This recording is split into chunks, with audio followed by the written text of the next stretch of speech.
Nah, fungsi densitas peluang dari suatu kondisi awal seperti ini. Dan bentuk non-divergen dari persamaan ini adalah seperti ini.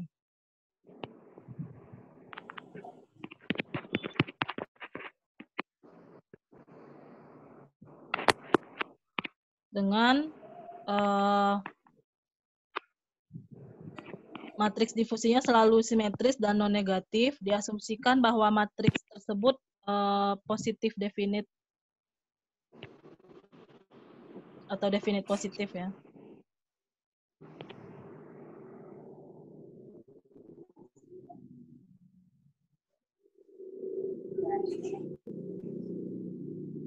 Nah, solusi permasalahan Cauchy untuk persamaan Fokker-Planck ini, dia merupakan suatu solusi klasik jika ada tiga ini ya kondisi ya. Nah, sedangkan persamaan Fokker-Planck untuk proses OU ini seperti ini, dengan peluang densitas transisinya seperti ini. Ada di jurnal yang kemarin itu ya, di materi yang kemarin. Nah, selanjutnya ada lagi pengembangan dari proses OU ini sendiri, yaitu berupa model fuzzy check. Nah, model fuzzy check ini paling sering digunakan untuk dunia asuransi ya. Seperti ini. Distribusi peluangnya seperti ini. Nah, penerapan model fuzzy check ini, yang pertama untuk pemodelan premi bersih asuransi jiwa, pemodelan harga obligasi dengan bunga berfluktuasi, perhitungan nilai premi dan tunai manfaat asuransi, dan lain sebagainya. Nah, selanjutnya ada yang dinamakan dengan model Ornstein-Uhlenbeck termodifikasi. Mungkin sebagian udah ada yang browsing juga ya di internet, ada skripsi yang menerapkan model ini. Seperti ini kira-kira model yang termodifikasi. Mungkin kita langsung saja.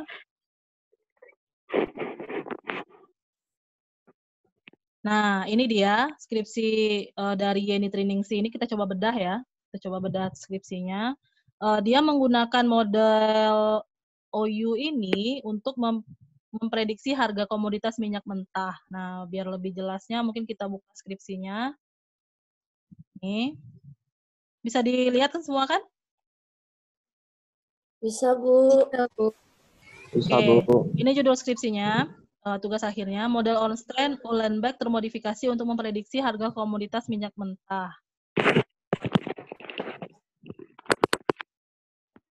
Oke, kita lihat. Seperti inilah kira-kira kalau skripsinya menggunakan proses stokastik ya, sebagai tools.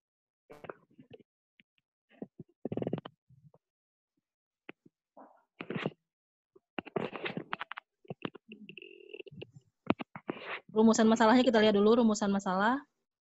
Oke, yang pertama rumusan masalah dari Yeni ini ya, bagaimana analisis model Ornstein-Uhlenbeck termodifikasi untuk memprediksi harga komoditas minyak mentah.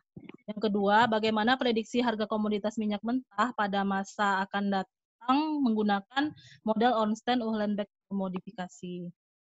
Batasan masalahnya, datanya data harian, harga komoditas minyak mentah dari 4 Januari 2016 hingga 30 Desember 2016. Ini skripsi 2017 ya, jadi dia ambil data setahun sebelumnya.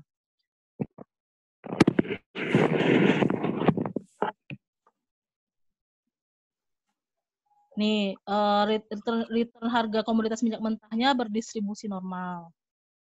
Selanjutnya nilai parameter rate of reversion-nya, drift, dan volatilitasnya adalah konstan. Itu sebagai batasan dari penghitungan model ini ya. Oke, kita langsung masuk ke bab 2-nya.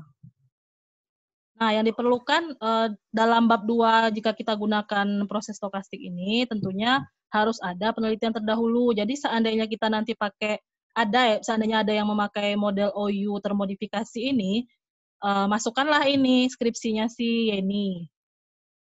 Nih, dia ada kaitan dengan time series ya, dengan peramalan. Nih.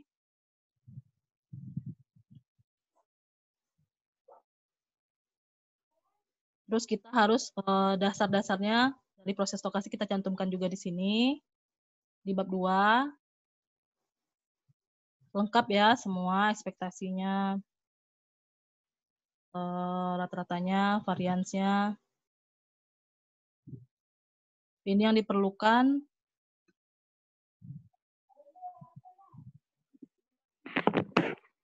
Nah, jika kita pakai model OU, itu pasti kita harus bahas tentang Brownian motion atau proses Wiener ya. Di sini harus dibahas. Terus tentang persamaan diferensial stokastiknya harus kita bahas juga.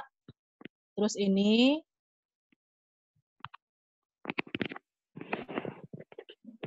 juga aturan trapezoidalnya juga.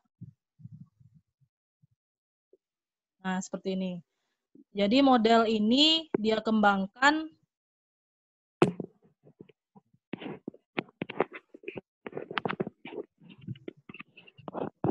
nih, dia menurunkan rumus model Ornstein-Uhlenbeck termodifikasi dengan SDE Stratonovic menggunakan persamaan 2.4 tadi ya. Pada persamaan 2.4 diasumsikan bahwa mu PT sama dengan, ini tadi bacaannya, laju pengembangan harga komoditas minyak mentahnya ini, mu min P, sigma PT sama dengan sigma P. Nah, sehingga persamaannya dapat ditulis seperti ini ya. Nah, diturunkan lagi menjadi seperti ini, memang harus kuat kalkulusnya ya. Dan statistika matematiknya, statmatnya. Terus ada dikalikan dengan faktor integrasi sehingga dapat ditulis seperti ini. Nah, boleh saja kita gunakan lagi, kan kalau misalnya kita gunakan skripsinya si Yeni ini ya. Tapi harus ada pengembangannya, misalkan digabungkan dengan model apa gitu. Itu boleh, jadi tinggal ikutin alurnya Yeni ini, tambahkan dengan model lain gitu. Kolaborasikan dua model. Jadi kalau yang tertarik ya, kita lihat hasilnya sangat menarik sekali kalau Ibu lihat ya ini. Nah, di sini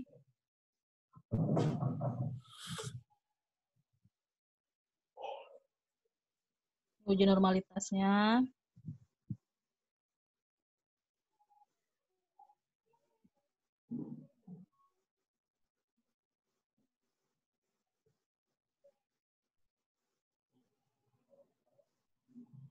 Ini kita baca aja MAPE ya.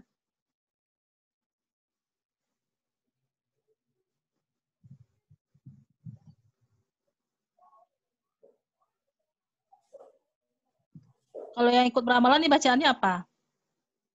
Yang ambil mata kuliah pilihan peramalan. Yang mana, Bu? Nih. Jadi ini juga kita gunakan nanti. Nah, kita lihat langsung ke hasilnya ya.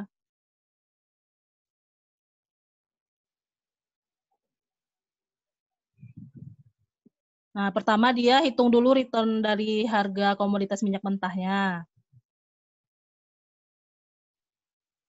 Dilakukan perhitungan return harian harga komoditas minyak mentah mulai dari 4 Januari 2016 hingga 30 November 2016 yang berjumlah 231 data. Jadi dia hitung per hari. Dan jadi lampirannya banyak ya. Ini dia hitung. Nah, hasil perhitungan yang 231 data tadi dapat dilihat pada lampiran B. Ini kan hanya ini ya, untuk gambaran dia menghitung return-nya. Tapi datanya ada banyak nih ya, bukan hanya ini nih. Ini contohnya dan seterusnya sampai R229, R230. Nah, selanjutnya dia menampilkan time series plot dari return harian seperti ini. Ini bagi yang belajar, yang ngambil mata kuliah pilihan peramalan pasti paham lah ya. Selanjutnya uji normalitas. Karena tadi dia jadikan distribusi normal sebagai batasan masalahnya kan, harus berdistribusi normal.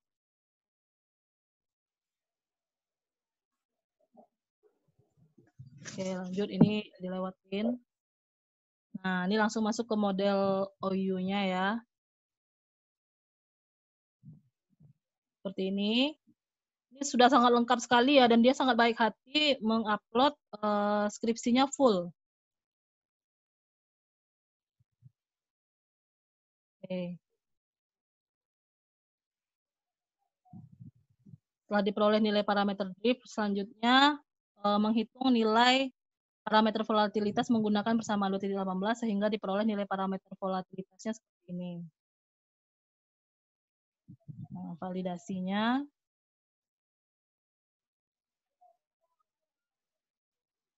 Yang digunakan di sini software MATLAB ya.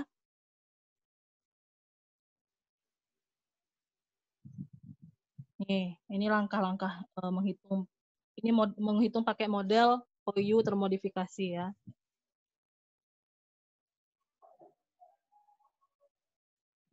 Dan seterusnya dan seterusnya.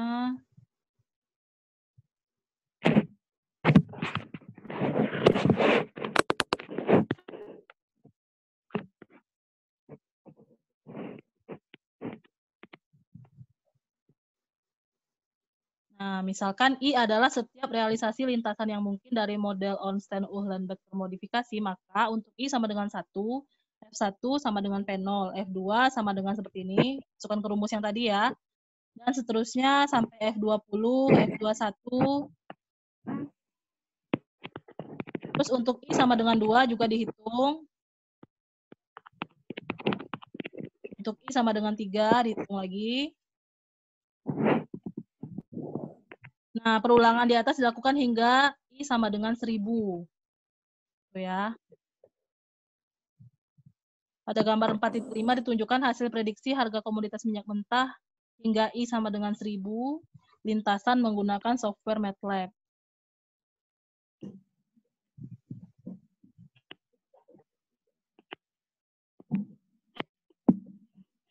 Ini mapenya berdasarkan tabel 21 bahwa prediksi harga komoditas minyak mentah bulan Desember 2016 menggunakan model OU termodifikasi merupakan akurasi ramalan biasa.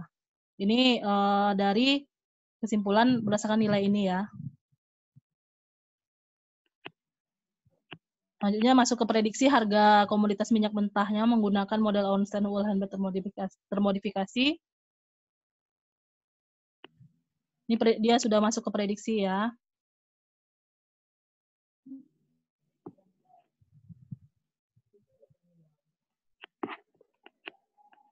(0,03165). Rata-rata prediksi harga komoditas minyak mentahnya sebesar $42,23 per barel dengan prediksi harga tertinggi senilai $53,75 per barel dan prediksi harga terendah senilai $32,31 per barel.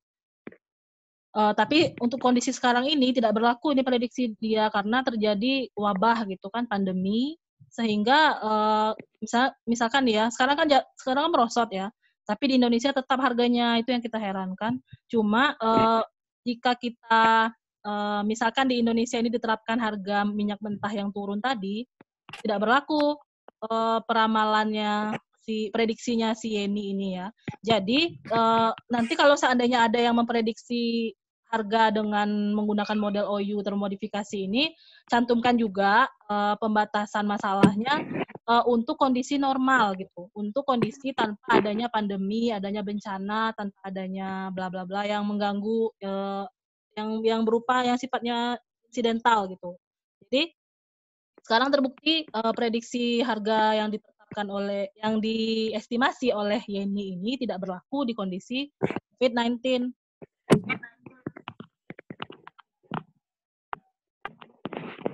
Nah, ini pada bulan Januari 2017. Nah, tadi kan kita lihat data yang digunakan oleh Yeni, data tahun 2016. Ini hasil prediksinya untuk 2017. Ini prediksinya ya. Nah, seperti ini.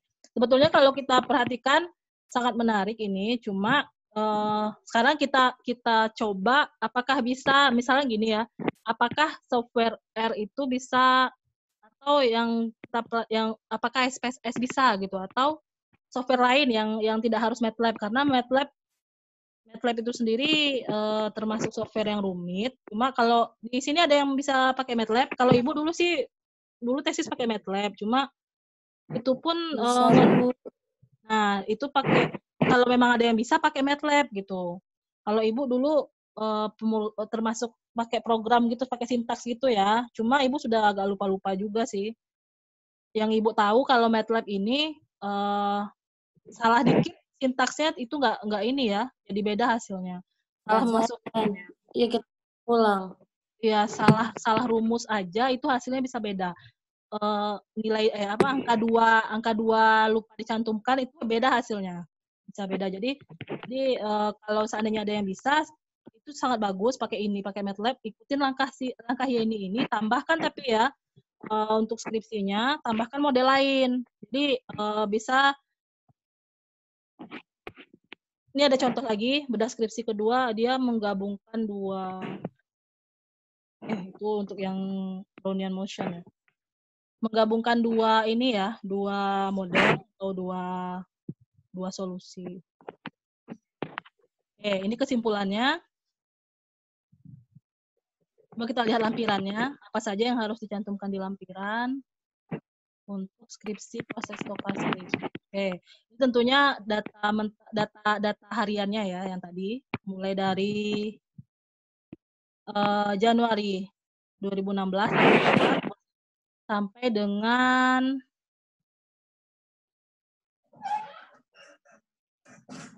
Desember 30 Desember 2016. Jadi termasuk lengkap ini datanya ya. Dia bisa kumpulkan data harian 1 tahun. Walaupun ada yang beberapa yang mungkin tidak dicantumkan di sini tidak masalah.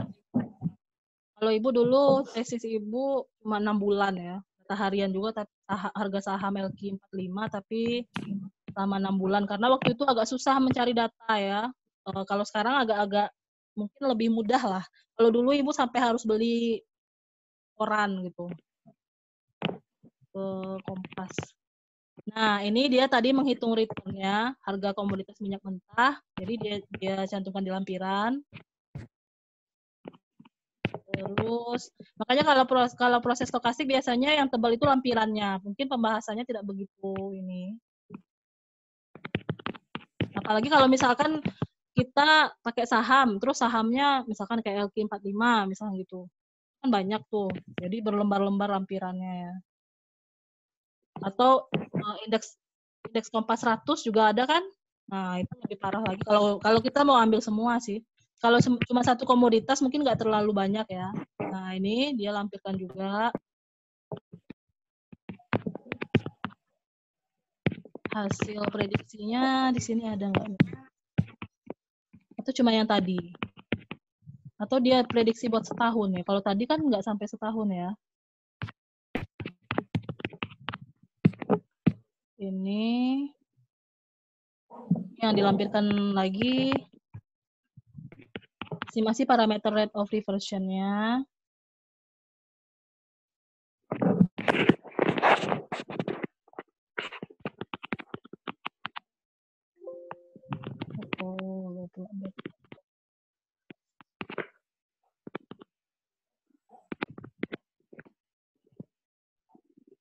Ini nilai T dimulai dari 1 sampai 230 sehingga diperoleh seperti ini. Ini tadi drift-nya ya. Nah, estimasi parameter drift.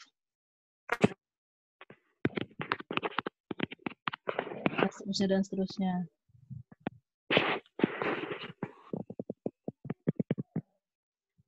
Kira-kira seperti itu. Coba kita lihat skripsi berikutnya.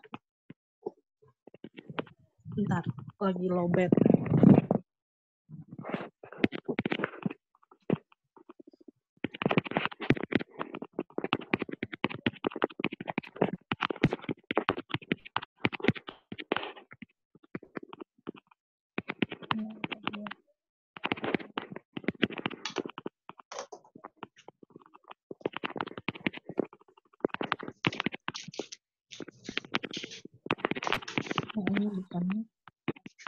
Nah, ini.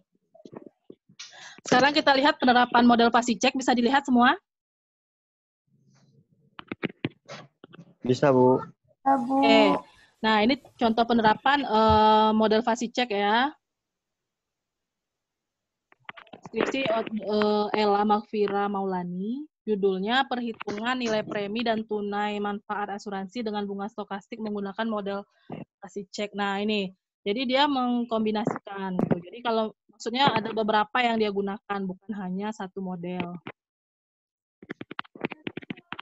Bisa juga misalkan kalau GBM atau gerak Brown geometrik itu digabungkan dengan VAR, value at risk. Nah, untuk penghitungan resikonya. Jadi ketika kita misalkan skripsi sebelumnya udah ada yang membahas seperti ini, kita kembangkan lagi gitu. Jadi tidak dianggap sebagai plagiat, asalkan si skripsi yang sebelumnya ini kita cantumkan sebagai penelitian terdahulu atau novelty-nya gitu ya. Terus juga kita cantumkan di daftar pustaka dan juga di bab 2. Jadi kita tidak ada beban, tinggal mengembangkan, mungkin tidak terlalu berat gitu kan. Nih. Sekarang kita coba masuk langsung ke bab 2-nya kali ya. Rumusan masalahnya dulu.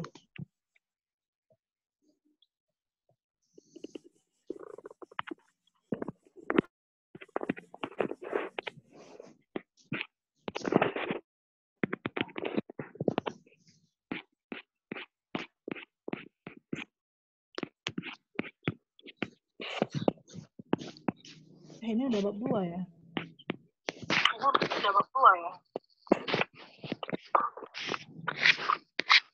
Belum nih.